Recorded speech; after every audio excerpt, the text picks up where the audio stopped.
ఇక ప్రణయ్ హత్య case తీర్పుపై Hydraa commissioner అప్పటి నల్గొండ ఎస్పీ రంగనాథ్ హర్షం వ్యక్తం చేశారు. అయితే ఈ హత్య కేసు నేటి యువతకు కుటుంబాలకు ఎన్నో పాఠాలు నేర్పుతుందన్నారు. ఈ కేసు విచారణలో ఎన్నో సవాళ్లు ఎదురయ్యాయని, అయినప్పటికీ కమిట్మెంట్తో కేసును ఛేదించామని రంగనాథ్ గుర్తు చేసుకున్నారు.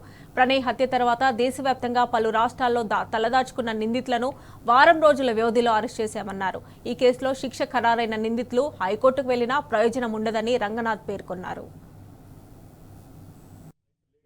కూర్చొని ఆ డ్రాఫ్ట్ చార్జ్షీట్ అంతా చదువుకుంటూ లేదు మళ్ళీ ఎలా కాదు మనం దీనికి మోడిఫై చేయాలని చెప్పేసి బహుశా ఒక 10 సార్లు పైన డ్రాఫ్ట్ చార్జ్షీట్స్ మార్చి దాన్ని ఫైనలైజ్ చేసి మొత్తం పూర్తిగా దాన్ని అంతా ప్రాపర్ వెట్టింగ్ చేసి టెక్నాలజీని పూర్తిగా వాడుకుంటాం.